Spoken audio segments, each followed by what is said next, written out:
एक ऐसी कंपनी का आईपीओ आ रहा है जो इंडिया के renewable energy and AI transition में एक इंपॉर्टेंट रोल प्ले करने वाला है। जब एआई प्लेयर्स एक्सपैंड करते हैं तो उन्हें चाहिए सस्टेनेबल इलेक्ट्रिसिटी और वही प्रोवाइड करती है clean max enviro energy solutions. Corporate India में सस्ते रिन्यूएबल पावर की डिमांड तेजी से बढ़ रही है और इसी फास्ट ग्रोइंग सेगमेंट का एक स्ट्रॉन्ग प्लेयर अब पब्लिक मार्केट में एंट्री लेने जा रहा है। सबसे पहले clean max enviro energy solutions limited की शुरुआत 2010 में हुई थी।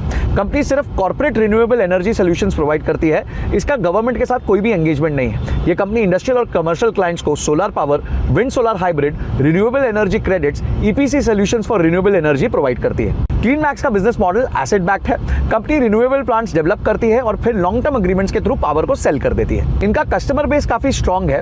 गूगल, एप्पल, अमेजॉन जैसे एमएनसीज हैं। इनफैक्ट हाल ये है कि सुंदर पिचाई जो गूगल के सीईओ हैं, उन्होंने अपने इंटरव्यू में मेंशन किया है कि गूगल इंडिया में अब एक्सपैंड कर रहा है and energy is a major part of this expansion, जिसके लिए उन्होंने क्लीन मैक्स को कॉन्ट्रैक्ट दिया है। क्लीन मैक्स पर यूनिट यानी कि पर किलोवाट आवर 3 रुपए 76 पैसे कमाता है, जबकि इंडस्ट्री की एवरेज करीबन 2 रुपीज 45 पैसा है। अगर ग्रोथ देखी जाए तो 58% एबिटा की ग्रोथ रही है वर्सेस इंडस्ट्री की जो 18% रही है, यानी कि 3 गुना फास्टर ग्रोथ है।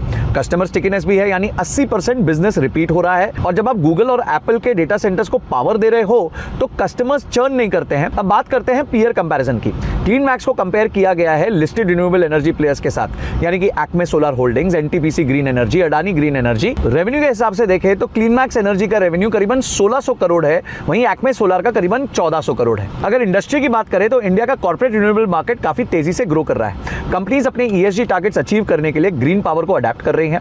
Open access solar, rooftop solar और कैप्टिव रिन्यूएबल प्रोजेक्ट्स की डिमांड बढ़ते जा रही है और गवर्नमेंट भी रिन्यूएबल कैपेसिटी को अग्रेसिवली पुश कर रही है। Corporate renewable power segment specially बहुत ही अट्रैक्टिव है क्योंकि ये long term power purchase agreement पे बेस्ड होती है, जिसमें रेवेन्यू विजिबिलिटी बहुत स्ट्रांग होती है। अब अगर नंबर्स देखें, क्योंकि आईपीओ में स्टोरी नहीं परफॉर्मेंस भी मैटर करती है, तो सबसे पहले इस कंपनी का रेवेन्यू एफआई 2023 में 960 करोड़ था, जो आज एफआई 2025 में बढ़ के 1610 करोड़ हो गया। ग्रॉस मार्जिन बहुत ही स्ट्रांग है। एफआई 2025 में 92.56% था, जो रिन्यूएबल बिजनेस के नेचर के हिसाब से एक्सपेक्टेड है और कंटिन्यूअसली ग्रोइंग भी। पर अगर प्रॉफिट आफ्टर टैक्स देखें तो एफआई 2023 जहां पे 65 करोड़ का लॉस था, वहीं एफआई 2025 में इस कंपनी ने 27.8 करोड़ रुपीस का प्रॉफिट किया है। वैल्यूएशन मेजर्स में अगर हम ईवी टू एबिटा की बात करें तो वो इस कंपनी के लिए है 17 टाइम्स, जबकि एवरेज जो पीयर है इंडस्ट्री में उसका है 27 टाइम्स। अब इशू डिटेल्स पे आते हैं। आईपीओ ओपन हो रहा है 23 फरवरी से 25 फरवरी तक और टेंटेटिव लिस्टिंग डेट है 2 मार्च।